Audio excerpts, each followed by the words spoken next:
So, oh, they're going to close. We've still got some more folks coming in. Awesome. I love that energy.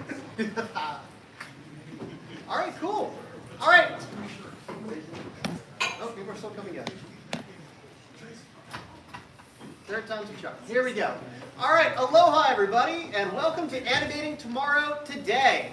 So, my name is Chris Killica-Malone, and I'm going to be your moderator for this panel. So, I happen to be the coordinator of the digital animation department here at Kennesaw State University, and also I've worked on some rad cartoons in my career as well, working on Archer, Baby Shark, Adam Ruins Everything, a little bit of Game Grumps here and there, so lots of cool animation in addition to teaching. So I'd like to go ahead and just jump right into our panelists here. So first up, I would like to introduce Palm Pierben here. She is the lead CG artist of Slothy. Am I saying that right? Yes. Cool. Great. So Palm hails from the beautiful city of Chiang Rai in Thailand. She's currently based in Jersey City here in the US, and she's a versatile 3D artist specializing in look development, lighting, grooming, and rendering. In her previous role, she was a CG generalist at Fuse FX, an award-winning visual effects studio providing visual effects services for television, feature films, commercials, and virtual productions. She also holds a master's degree in visual effects at Savannah College of Art and Design, SCAD. So next up, we have Zane Everett, who is a technical trainer and ambassador for Unity. Zane is a senior technical trainer for Unity Technologies. As a programmer for educational games, he has helped to create many tools used by artists in his 10-year development career. As a trainer, he now teaches many art and programming complexities of creating video games. Zane went to grad school for AI, and this has given him an insight in how current AI technologies are being created and applied. And last but not least, we have Joel Mack, who's the founder and mocap artist of Actor Capture.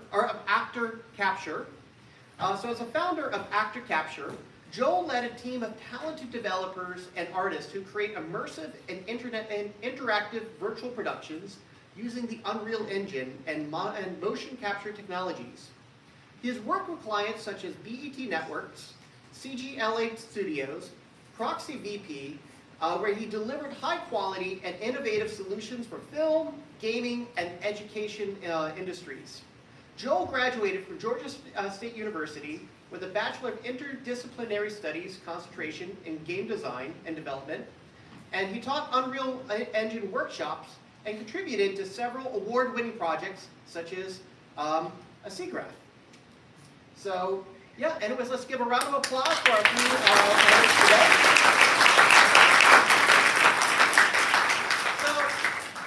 Enough for me about here. I would like to give each one of our panelists just like a minute or two to maybe share something about you that I may have missed, or anything that you want them to know, or anything you maybe want to start us off with. So, here we go. Hello everybody. My name is Joel. I'm an Unreal Engine artist primarily. I started using Unreal about 8 years ago, and been playing around with the real-time animation and game development for quite some time now. I'm actually from California. I started my whole career when I moved out here in Atlanta, and I've been doing game design and animation since. Hi everyone, my name is Zane Everett. What is interesting about me? I'm a charlatan. All of y'all are artists, and I am not. I'm a programmer, but I've worked closely with artists, like was mentioned before. I like to teach artists. It's usually lots of fun. Some other interesting things. I like Zelda. I don't know if you guys have noticed. As well as, for a short period of time, I lived in Cambodia during the pandemic to teach people there. Cool. So hello everyone, I'm Palm. Yeah, I'm from Thailand, and I worked in Thailand for like 7 years before I came to United States for studying my MA. And yeah, just graduated like two years ago, and I keep studying more in real-time rendering too. And I also love traditional rendering like 3D, redshift rendering. I really enjoy to wedding render. I don't know why, but I love it. Yeah. So yeah, Yeah, I have been teach lighting and look in Thailand, in university in Thailand for 4 years before I came to SCAD.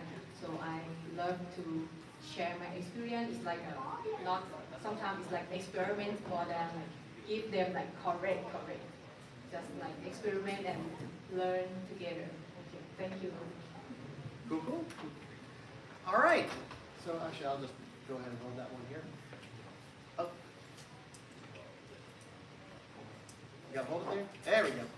All right. Thank you so much, guys. So one of the nifty things about this panel here is we're actually going to be doing a series of demonstrations to basically show off all this cool technology. So each of our panelists has either a presentation lined up, or a demonstration, or a talk about what they do. And so we're just going to kind of go down the road here, starting off with Joel.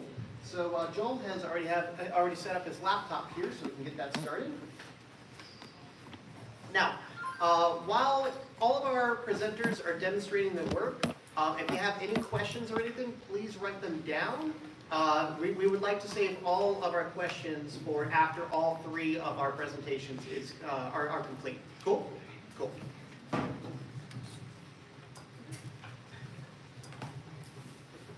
Yep. Sorry, guys. I'll never learn my left from my right. I still have to do it too. Yeah.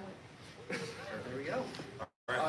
Let's also make sure it's on the screen. Oh, there we go. Cool. Okay, all right. So, hello everybody. Today I'm going to be showcasing a demonstration and going a little bit more in my slides about myself, some of the work that I do, with called Breaking the Barrier. We're going to be going over a software which I utilize to create animations in different languages that I don't know how to speak. So, let's go right into it and open up our table of contents. So we're going to jump in, we're going to talk a little bit about myself, a little bit about Capt, a company based here in Atlanta, and then we're going to go over some of the softwares that I'm utilizing for this, and we're going to go straight into the demo. So first thing, I actually started my career in Unity back in 2016 as my first game development engine. As a lot of people know, it's free.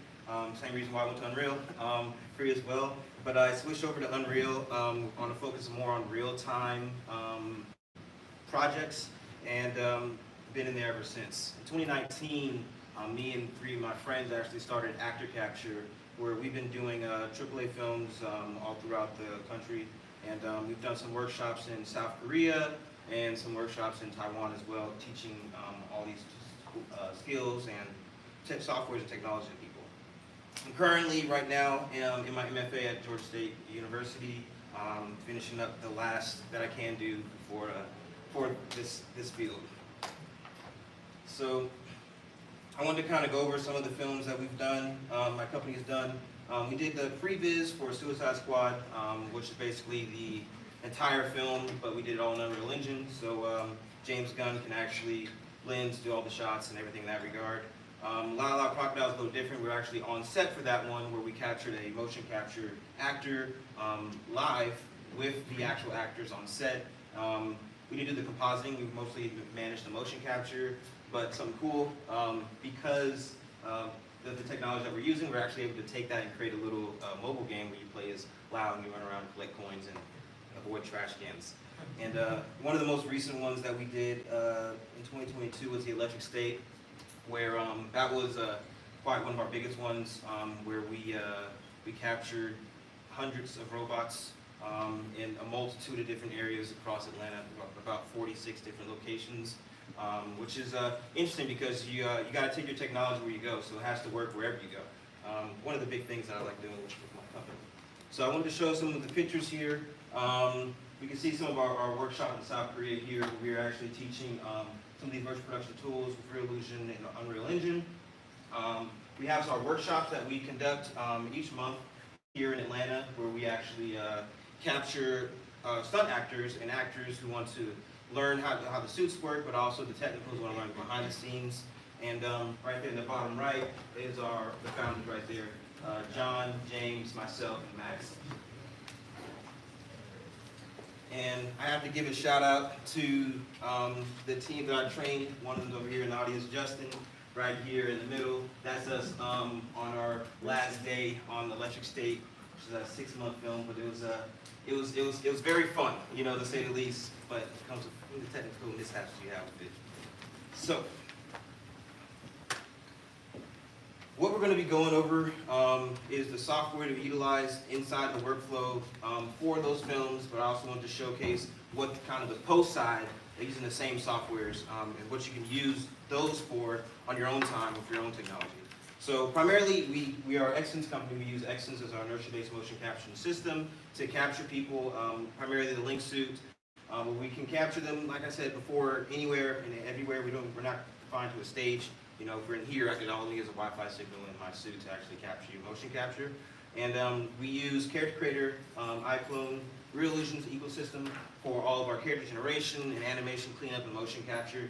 I've been playing around a little bit with Cascador, which is a really cool software for animation cleanup, which is utilizing some of the new tech that we have. And then obviously at the end of it, we've got Unreal Engine, which is, you know, I'm a little bit of a diehard for that. You know, I love it. But it's our final render. We render out everything. And recently we've been doing a lot of AR and VR inside of it. So, our demo. So, I'm going to go through a bunch of different softwares and tools that we'll be using here. One of the first things is Hagen Labs. You guys might be familiar with it, but it is a website which you can take videos of yourself or whatever and actually utilize artificial intelligence to change the actual lip shapes and your actual voice so it actually matches whatever language that you're targeting it to.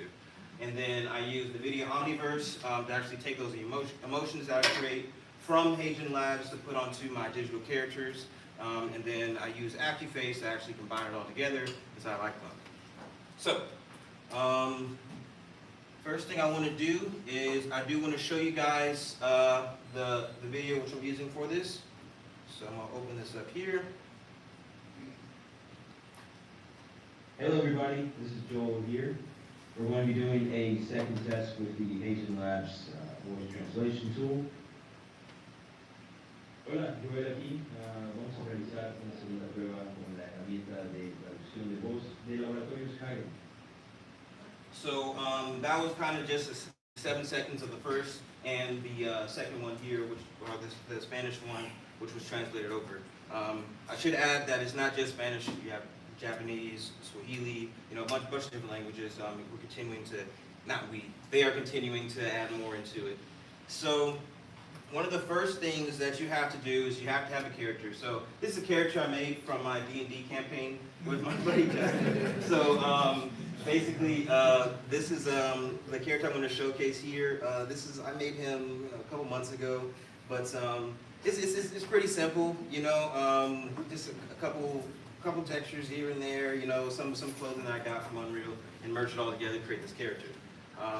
I want to show you guys this phase. I'm going to close this because the laptop is taking a lot of power, so I'm going to close this out right here. And we're going to go into Omniverse. So what I do is I actually export that character as a USD, which if you guys aren't using them, definitely don't like switch them out for FBX, but you want to be on the USD wave because a lot of tools like Marvel's Designer, Omniverse right now, and Unreal are utilizing USDs heavily to push the new technology they're adding to the animation world. So what I have here is actually my USD file, and I'm going to drag this into Omniverse here, and we're going to wait for this to process. And what I have here is basically just the head, because that's the only thing I'm focusing on, my animation here. So I have just the head of my character here, and what I'm going to do, I'm actually going to retarget this so it works when I export this out over into iClone, which I'm using to bring the voice and animation over. So I'm opening my setup, and I'm actually going to click my setup. Let me actually go through here, make sure I have my body selected. And now we do my setup. And what it's going to do here is going to take the mark preset and actually map this to the character. So the mark preset's already set up in Omniverse, so I'm basically using, I'm using a head which is transferring the Omniverse's head to another head, if that makes sense. So it's like 1, 2, 3 in a sense right there. So I have this connected here now, so I'm just going to actually get rid of this. And what I can do, if I head over here to my audio to face, I actually have a voice file, the same Spanish animation voice, which I actually just cut out and sent my a WAV file and turn this into a WAV file. So I'm going to grab this and I'm going to throw this in here. And we're going to see that it's going to populate our track here, and we actually have the language here, so I'm going to just click play. Hola, Joel aquí. Vamos a realizar una segunda prueba con la herramienta de traducción de voz de Laboratorios Hagen. It's not as good as real time as on my laptop here. Oops, sorry, John, looping. So it's a little laggy because of my laptop here, but basically this is what I'm looking for. I'm having my voice actually picked up through Omniverse to create the lip shape. So I'm not doing any animation. This is all just using the audio file right now to get the face to move.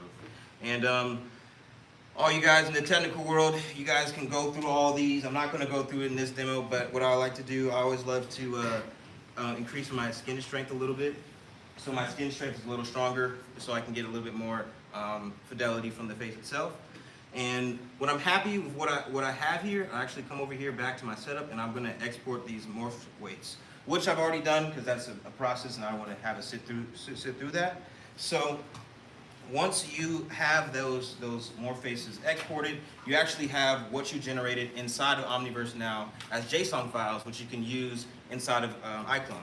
So inside of iClone, what I'm going to do, I have my plugin here, which is there's multiple ways to do this. So this is a pipeline I'm still developing right now, but there's a couple ways to do this. The way I'm going to show you guys is through the AccuFace and through the blend shapes. So with my NVIDIA Audio to Face here plugin, I'm going to just click this, open this up, and I can actually go over here and grab these JSON files which have been exported right here and put them in here, which is automatically going to fill this up. And I'm going to have my audio file, which I use. This all being this is all information referenced inside of my export files, so that iClone can recognize it. My facial animation, my tongue animation, all of the good jazz. And if I want, I can come in here and actually adjust some of my settings to make the different facial strengths for what I have inside of what I exported from Omniverse. And you can even go further with even smoothing, and you can add head movement and everything in that regard. We're just going to keep it as that, and I'm going to come over here and I'm going to click create. Oh, I select our character first. I'm going to click create. I want to let that create, and we can come over here and we can kind of see, I'm going to close this, we can kind of see a rough. Vamos a realizar una segunda prueba con la herramienta de traducción de voz de Laboratorios Hagen. So it's okay, you know, it could do a little bit better, you know, that's just, you know, straight off with no facial, still no animating still, this is just sending information.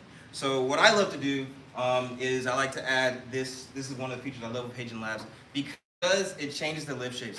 I don't know how to speak Spanish, so there's certain lip shapes that you have to do to say certain words, right? So I actually, when you're cleaning your animation, you probably want to know this, so you know how the lip shapes work. But what I like to do is I use a software, another side tool with iClone itself is called AccuFace, where I can now take that video, which was exported out of Hagen Labs, which already has my lip shapes and everything shaped to the language I was speaking. So I can now actually connect that with my avatar, so then I can have an accurate representation of that language that I was speaking, because the AI has shifted it to make it look like I speak that language.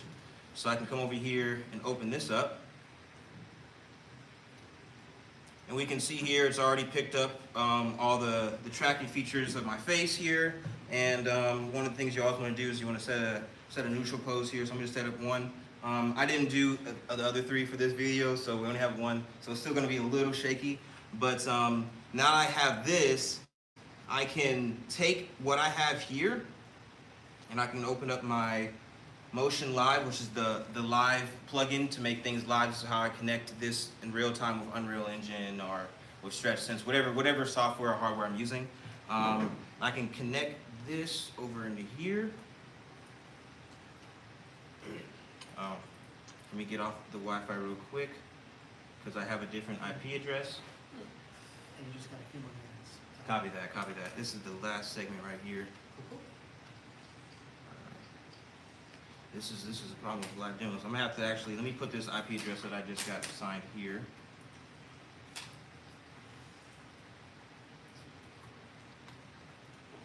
Okay, so actually I've got a different IP address than what I had originally. So now we have this linked. So I can actually click preview. Let me actually make sure this stays on the top. I can actually click preview and I can see. Hola, Joel aquí. Vamos a realizar una segunda prueba con la herramienta de traducción de voz de Laboratorios Hagen. So we'll definitely have to increase the strength for that, but if I wanted to now, I can actually come over here and record this. Hola, Joel aquí. Vamos a realizar una segunda prueba con la herramienta de traducción de voz de Laboratorios Hagen. And one of the things that you get with this is you're able to merge what you did inside of Omniverse with the now AccuFace video that you have added into the actual software itself. So you'll be able to closing everything down here, and I'm going to come to the end of mine here. We kind of have. Joel aquí. Vamos a realizar una segunda prueba con la herramienta de traducción de voz de Laboratorios Hagen. And yeah, and that is, yeah, sorry about that crazy face again. I'm gonna come back a little bit. And yeah, so that is the actual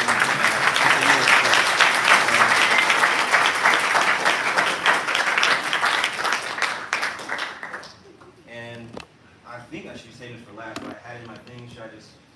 Oh, yeah, let's go. Yeah, this is all my contact information and my company's information in the middle.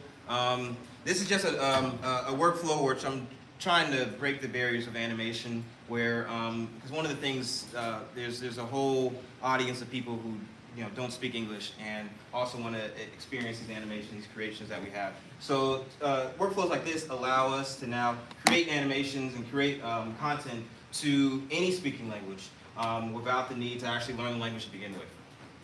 Thank you guys. Very good.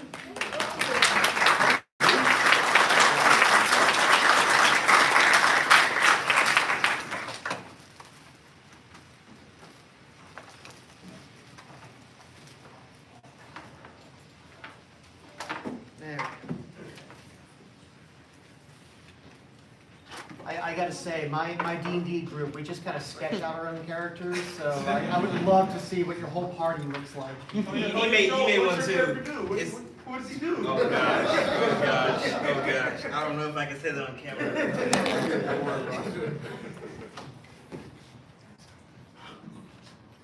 If you want, you can take the mic off the stand too.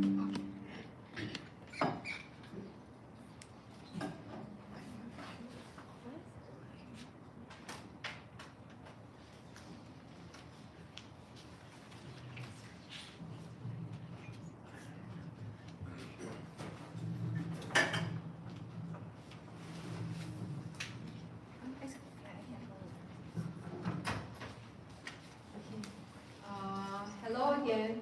So I want to show you guys about my experiment.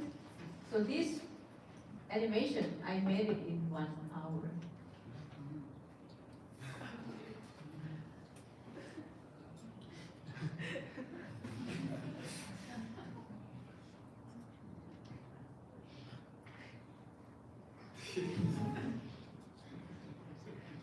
Okay, really? It's like in 1 hour?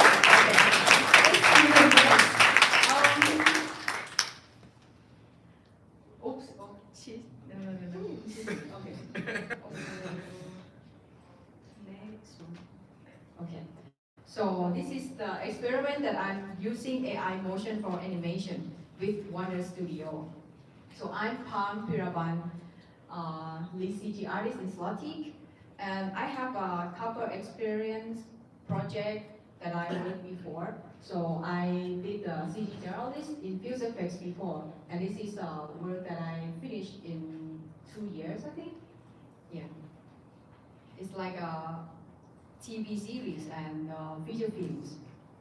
So let's go to the motion capture. So motion capture, like when you see Joe's present, they use a lot of like equipment for accuracy data for the real movement to the character, right? We can see this is the three type of motion capture that we might need to know before understand like motion capture would work, like electromagnetics and mechanical, and the one that very famous is optical because it's wireless. We can move everything, move our hand, our head, our feet, and it's no cable, right? The thing behind motion capture is you get the marker and then camera capture marker and then mapping to character in CG, in computer. But mocap AI is different. The AI mocap has many brands, like as we know is Wonder Dynamics. And I have the opportunity to use Wonder Dynamics. So I'm gonna go with Wonder Dynamics. Yes. And this is me. I recorded a week ago. This is me and my friends trying to capture me, and the Wonder Dynamics allow me to create very fast animation. I just upload my video, drag character from the preset, or you can custom your own character, drop to me, like scan to the character, and then you got the video. And you also got the Maya scene, the AI mocaps like a FBX5. You can mapping the movement to your character in Maya or Houdini or other software. It's like a raw mocap file. It looks good, right? I have an opportunity to use in production, but like the thing in the previous slide is look very smooth, but actually behind that is very complex. You need to prepare your scene, because I'll show you later what happened when I try to match or switch character. So this is like a skill that I need. I need to do like just video, character model, maybe rigging or R&D to read about how to use motion capture or download or upload my custom character to Wonder Dynamics. And maybe animating food because it's slipping, right? And lighting and render, and that's fun.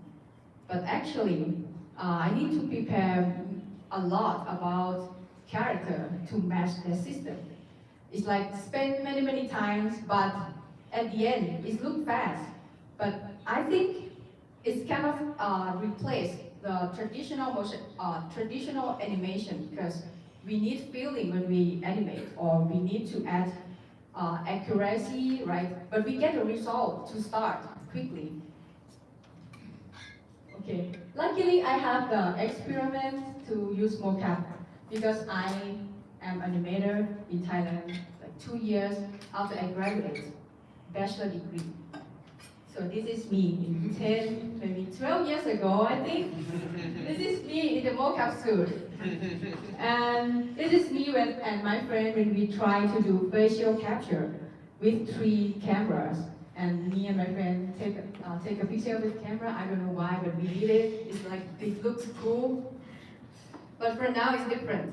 So it's like I have some experiment with the traditional optical motion capture. So when I prepare that project, in the office work, I need to study about troubleshooting a lot, because I need to match the rigging, need to match about the timeline, like we need the final rig and then match our movement and team management. And this is my experiment. I try to switch a lot of character.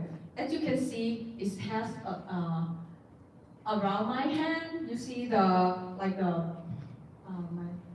me point. here is lovely. See? And here is lovely. Because visual effects or animation, we need to, if we remove something, we need to replace something, right? Because if we didn't add or fill the background, it's gonna have a hole, and so the audience like, oh, this is CG, this is not real, and it's grab your attention instead of you need to enjoy with the film, enjoy with storytelling. When you say, oh, this is real, this is CG, it's real, this is CG. It's like many tests, especially you know CG, you're gonna know which one is good or bad CG, right? So this one is like good when you try to experiment, but in production, you need to refine a lot. You need to feel the background, like very clean background, and then put the character to 3D, and then you render. And then you over the layer. Yeah, that's very complex. And this one is my like output when I got it from Wonder Dynamics. Okay. See, little cute, running.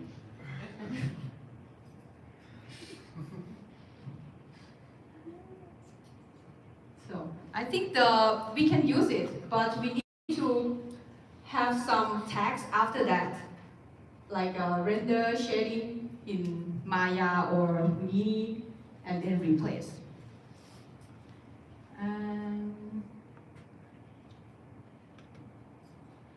Oops, she's still running.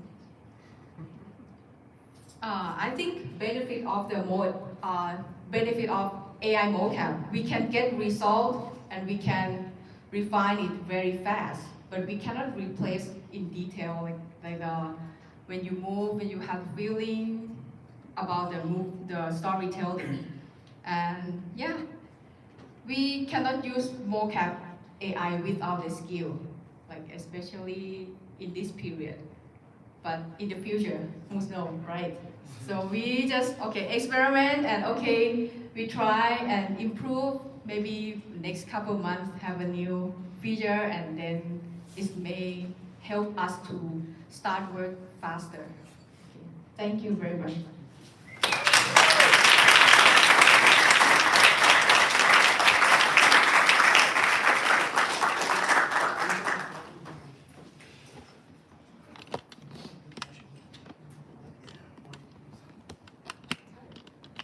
All right, cool. So we're actually going to be shifting over here to that whiteboard. And so let us adjust the microphone stand over there as well, too. I have a microphone to work with, so I don't know if that'll be necessary. I can hold it. It's no Oh, you problem. got that? Okay, I got it. fantastic. Thank you. Hi, everyone. My name is Zane Everett. I told you guys before I'm a charlatan. I'm not an animator, so I don't have a fancy demo. But I can tell you guys a little bit about my background, and I want to share something with you guys that I've talked to some of you individually, and I feel like this is important information that I have that might be useful to all of y'all. So, kind of starting out, you switched to Unreal early in your career. I started my career before Unreal was free. So that is how I fell into Unity. Because it was. I was looking around at the start of my career, I was like, I want to make video games. And, at the time there was either free stuff that was really bad, or there was things like Unreal that were $10,000 a license at the time. Yeah. But I found this other software that was kind of cool. It was similar to something that I'd used before, and it was free, and it had great documentation, and so I went with that. And then I made a whole 13-year career out of it. In that time, with that 13-year career, do you guys know Explore Learning? No? Oh, that's interesting. I was hoping a few people just out of high school would know that. But that's okay. Maybe didn't see the logos. So I worked for a series of 23 different educational video games that were eventually bought by Explore Learning. They're there to teach high school biology and chemistry. Explore Learning is the third largest educational software distributor in the US. While I was there, I helped to work on tools for artists. worked on a 2D physics engine, worked on graphing inputs so that my artist could make our graphs look much prettier and for it to all work. For us to have import pipelines, things along those lines. After I left that company, I got to do things that were very similar to what Palm was showing off, except on the programming side. I worked for a company that was doing motion capture and VR at the same time. So I got to be in a suit as well. That was lots of fun. Then I worked for different places that did training simulations for VR and for pharmaceuticals and for light rail vehicles. If you go to Portland, the safety training system that their light rail vehicles used, I was the project lead for that. So that was fun. I worked with a single senior animator and made all of his tools so that he could create the entire city of Portland very quickly and easily. So that's a little bit of my background on the production side. After that, I started working for Unity themselves. I was hired on as a technical trainer, and my job is to go around and teach people around the world how to use the software. Unity is a great tool for making video games, clearly. We have a lot of animation tools that are inside of it. The software is used to create about 70% of mobile games, about 70% of VR titles, about half of Switch games. And then on top of that, it's used in more serious applications like architecture, where they need visualizations. It's also used for like Disney creating their 23-minute episodes. So after they've used more, I guess, I don't know, in-depth, I guess I would say, software for creating their feature-length films, a lot of times they'll take those same assets that they created, import them into Unity, and it allows them to produce those 23-minute episodes faster. Both of you guys used artificial intelligence in your work, right? I mean, you with the translations back and forth that was using AI, making the matching was using AI. Yours is a lot more direct. Yeah. So that's really cool. Unity also has a tool for creating artificial intelligence-based animations. We call it Muse. It takes import prompts where you're able to get baseline animations, although I'd say that they create a baseline. You still need those skills to be able to get that emotion into it, to get your melancholy walk, to get a little bounce or some skip into it. And I feel like that as I talked to some of you guys in the past, that with artificial intelligence, it seems a little scary. It seems that we're concerned about it taking jobs. We've seen two examples now where it's enhancing people's jobs. Right? And I think the big fear, all right, is compensation, is making sure that work isn't stolen. Am I incorrect about that? So I think you're right there. Yeah. So what I want to show you guys is, as best I can, a quick example of what's behind that black box. Why people, my opinion, is that when people say that we can't determine compensation for the art that goes into some of these AI algorithms, I feel like that's a lie. People are either being deceitful or are not sure what goes on behind it.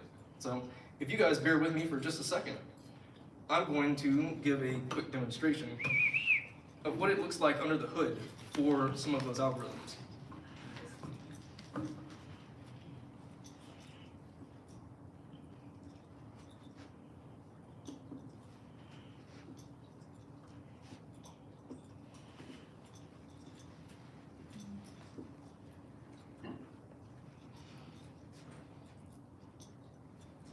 So, what's behind all of these is a neural network. This is a series of, I guess, ideas that are intended to act similar to the way that our nerves work. The way it's lined up is we have these nodes, and each of these nodes are connected in different ways, from our inputs, which is going to be your artwork for a lot of these algorithms, to an output, the final result that they wind up seeing. And this applies for 2D images, this applies for 3D models, this applies for animations. And so the way that it works is we have one wonderful picture that Sydney did, another wonderful picture that my other Sydney, that she did. And a third picture that Joel did. Right? And so we're given some kind of prompt. We say, hey, I want this to be a spotted giraffe. Well, all giraffes are spotted. I want this to be a pink giraffe. So what it's going to do is take a look at the processing of that language, and then it's going to try and find those images to determine, well, what should the output be. Each of these links between each of the nodes is just a decimal number. Now, the way that it works to get from the inputs here to our final pink giraffe is we start by randomly assigning all of these lines connected to each other node. So this one's going to be a 0.8, a 0.1, something along those lines. They're randomly assigned initially. And then it goes down and says how close is the resultant output to my prompt. And if it's close, this is great. I'm going to output that, and that's what I've given. If it's not, then it's going to go back and reanalyze each of these and use calculus to reassign these numbers. It's going to get them as close as it can until it finds something that says, hey, that matches the prompt. So the fact that all of these are just decimal numbers, what it means is that they can be multiplied together to find out how much influence that particular input had. So all it is multiplication. So anyone telling you that we can't figure out what your input to the output is lying, because it's just summing up all the multiplication tables on this. I hope that was real quick. Does anyone have any questions about this? Yes. I'm sorry, I'm turning into a teacher. And that's natural for me. Well, we're hoping to be able to save the questions. Let's save the questions to the end. Yeah. Yeah, I apologize on that. I turned into a teacher I appreciate real quick. I appreciate you passing the segment here. So write those questions down. So we're going to get to that in a second. I lost where I was at. So yeah, that's essentially the deal. Once you multiply all of these numbers together, let's get a small example. If I've got a 0.8 here for this initial one, and let's say a 0.2 for that coming out. So we have 0.8 times 0.7 times 0.2 times 0.5. So you can see all of those numbers there along those lines, and what will result out is, I don't know what 0.2 and 0.7 times 0.5 equals 0.056. You said 0.056? Yes. 0.056. That is the weight that this one image contributed to the final result. So out of this, you'll be able to determine, well, what I'm owed. I guess the first one was Sydney. Sydney is owed 0.056 of whatever revenue comes out of this art. Now, these are obviously much larger. These have many more nodes, and so the result is going to be teeny tiny. Your contribution to it is going to be teeny tiny. And then on top of that, these things may exist in a box of their own black box. But I mentioned the natural language processing for taking the prompt. That's its own thing that probably the programming company has more rights to say that we developed and we deserve a cut for. So you can say one box is the artist input, another box for your natural language processing. So that's where their cut can come in. When we say 20% for that, and then the people at the top of the company have to take their cut because we live in capitalism. So the CEO and all of that, they can get their 20% as well. And so now that results in 60% of this times that. That becomes a reasonable agreement. But all it is math. All it is math. And it's really not complicated math. It's just a matter of getting these numbers published to you. So, that's my demonstration.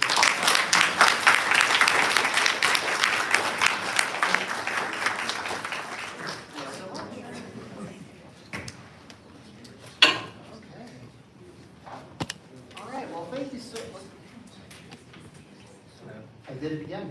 All right, thank you so much for those 3 awesome demonstrations, guys.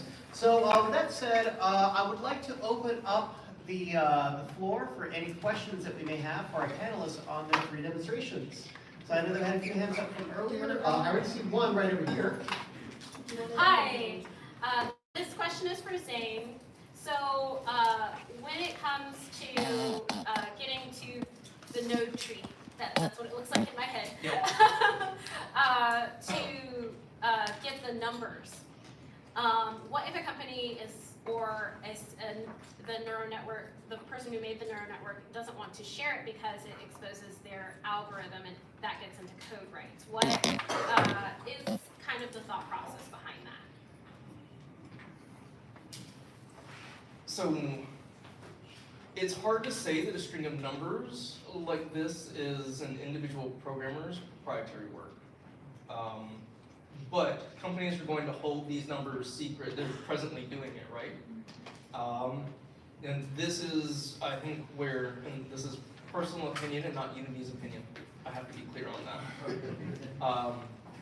I think this is where bargaining comes in, collectivism, and coming together as an association and signing into, or opting into issues like this, where you have agreements. Knowing that this is how this works gives you a little bit more power in those conversations. I know that Unity is attempting to create a fair marketplace along these lines. We already have an asset store where people can go and purchase directly, different assets, art, or code to go into your games. Excuse me. They are looking to have an AI marketplace that's similar, where you as a company can sign up and put your art on and be compensated for every time someone runs Muse and it turns around and outputs a result. You get, right now, fractions of pennies, but once you wind up getting millions, it works out the same way as like getting ad revenue from YouTube, right? And what I encourage on like trying to get a hold of these numbers or get some type of deals is having empowered conversations with anyone that are running these AI algorithms. I also believe that Adobe is trying to do something similar. Is that correct? I think they got started with that, but I think they're kind of dealing with a lot of other, image issues right now. So there's not a clear-cut answer at the moment because companies are going to try and hold their information as secret as possible. But hopefully I've opened up a little bit of the window so that you can at least see the curtains behind the window a little bit clearly. Thank you. I don't have a good answer at the moment though. Honestly, that Because was a it pretty takes good more answer. work. So I see a question right over here. Yes, sir. I have a question about actor capture. So I see that up there you had, oh, cool. Okay, so I have a question about actor capture. I see up there you had stuff like Suicide Squad and Creed and stuff like that. But as independent animators, we don't have money. So like, when it comes to having, using this software for our own productions that we would ideally be using with Unreal, do you have any like, yeah, I'll cut you some slack, little guy, like any programs like that to use the software? Yes. As my other panelists here have said, the tools that are coming out now are really hitting what has been solidified the past couple of years. I mentioned a little bit about Cascador, which I've been training and learning myself, which I think wouldn't be a alternative, but it is definitely like a 70%, 60% alternative I've seen to motion capture, because one of the most expensive things my company has are those suits. They're very expensive. Right now, I think they're going for like $9,000 a suit currently. But I would have to say tools like that help.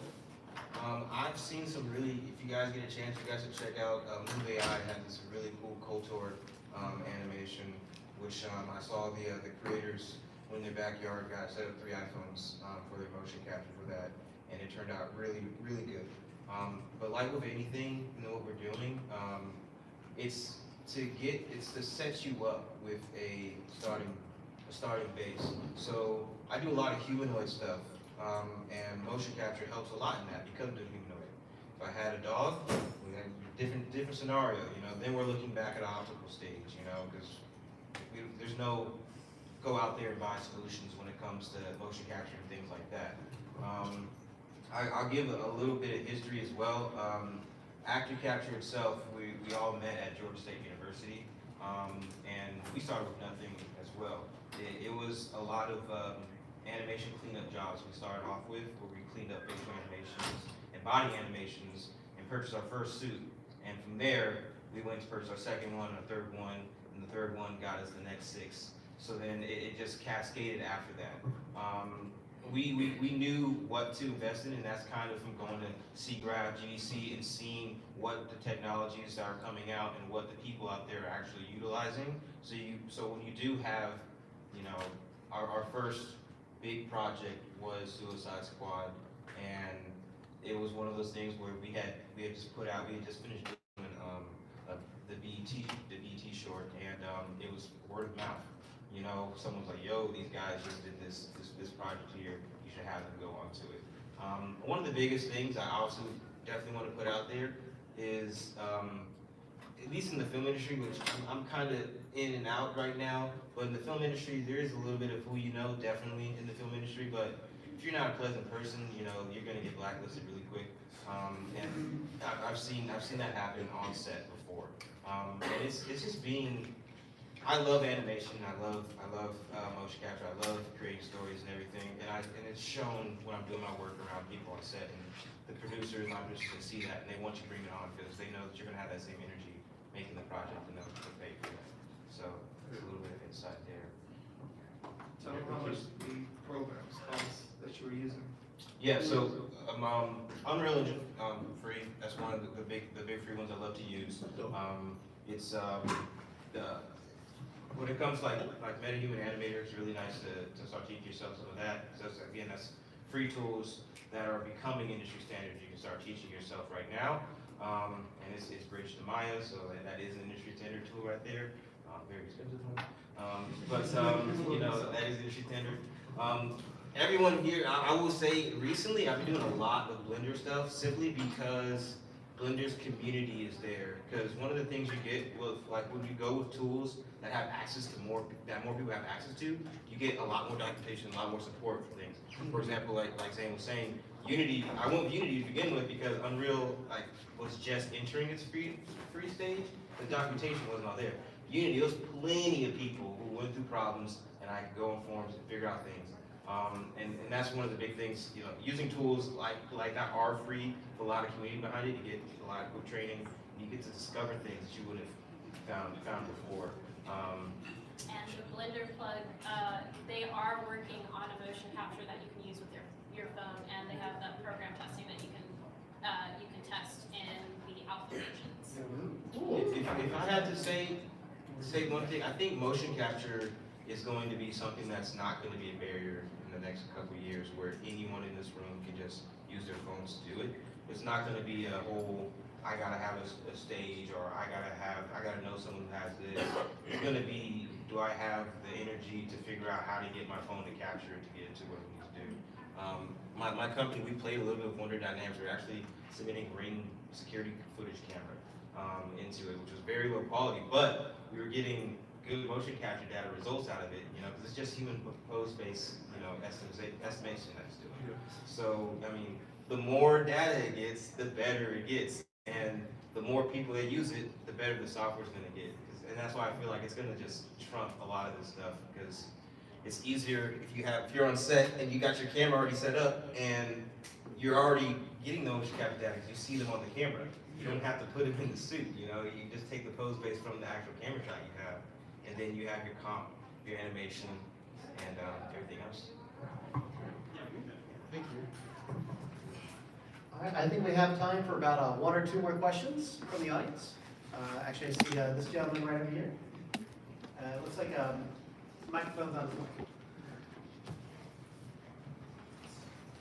Hey, how's it going, guys? I kind of want to twist you guys' arm a bit. Where do you guys see the future of the industry in the next 5 years? You guys see peaceful harmony, or complete mess? What are we looking at here? Who wants to start? Actually, we'll start with Palm here. It's still my question. I have the same question with you right now. It's like a little bit, it's hard to tell right now, like, what is the future, because, you know, like, after I graduate, like, ChatGPT is launched, like, wow. I really hate to write a paper and then I graduate, ChatGPT launched. Oh, okay, and then next year, oh my god, prompt to image, and then prompt to video, like, oh, okay, what should I do now? You know, I can't answer that question, but you know, we are human, we're still alive, and we try to feed our soul to make we have like, oh, okay, sorry for my English. It's like just make something that you feel you are alive. Maybe you gardening, you know, I don't know, gardening, play badminton, or walk dog, feed a cat, or do something that you can enjoy at the moment. But for the future, maybe let's see the next couple weeks or next couple months, I don't know. Or tomorrow? Yeah. So I don't know on real predictions for, you know, no one knows the future, but I have hopes. One that's going to be more likely is that we're going to see a continued use of artificial intelligence in all of our work.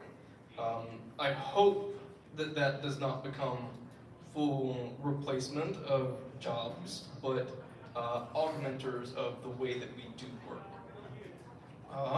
I do think that we need either transparency or legislation or something along the lines to catch up with what AI is doing presently, to make sure that people are being compensated for their work, and a recognition from executives that AI cannot replace the human element. We all still have our stories and our emotion that goes into it, and at least at the present, AI can't replace that. It can make, we've seen stuff where it makes stuff, but there's no soul to it. And we've, I don't know, you guys have seen the Seinfeld recreation, where it's fun to watch for what it is, but there's large portions of it that just feel off, bland, and that's where the human element comes in. And so I hope that recognition that it takes the computer and the human to make something that's worthwhile. Additionally, seeing many of the layoffs that have taken place across the video game industry that I'm a little bit closer to, but also the stagnation in the film industry. The people that have lost their jobs in these are not going anywhere. Those people will retain their skills. And so what I hope to see is a resurgence of indie development, both in film and in video games. That someone is going to have their hits creating a new way to deliver the medium, and that it will be picked up, and hopefully they will begin picking up more individuals that were, I guess, let down by the previous iteration. That's my hope for the next 5-10 years. We'll see. Me too. I see a lot of stories being told that weren't able to be told before. One of the big things with this new technology that it's doing, like I mentioned before, is lowering the barrier to get into it. So we're going to see stories which stick in fireside chats or just people talking about imagining it actually coming to screens now, because the capabilities to get to it or to use the software to make these are becoming accessible to everyone. One of the big things about AI is that it needs data, more people. So that means more people are going to have to utilize this for it to get better. And you can see these programs, they have credits, they have these systems which are cheaper for people to process certain minutes for these things to come through. For example, and I was saying Move AI, you know, depending on the size, how long your animation is, you can, you know, put your animation $2-3 versus, like I said, a $9,000 motion capture suit. So we're going to see, and not just in the United States, I see it in internationally, because it's the internet, you know, for a lot of this stuff. So I really believe in the next 5 years, we're going to see a lot of stories which don't have to have big budgets to be being told now. And we're going to have, like Zane is saying, I really feel like we're going to enter in an indie period of greatness, a golden age for indie development, because now it's just people who have the drive to actually go in there and learn these softwares and go through it. All my knowledge off of YouTube. I went to Georgia State already knowing what I knew in Unreal before I even set foot in the university. So I taught myself everything online. And it's just because I have a huge drive for it and I love it so much. And you're going to see crazy stories being told from other people who also have that same mindset. Cool. All right. Well, guys, we have reached the end of our time here today. I would like to thank our 3 panelists for the demonstration.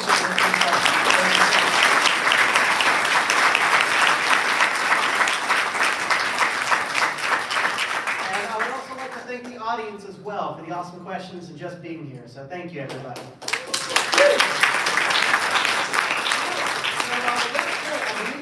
A photo as well of like the panelists.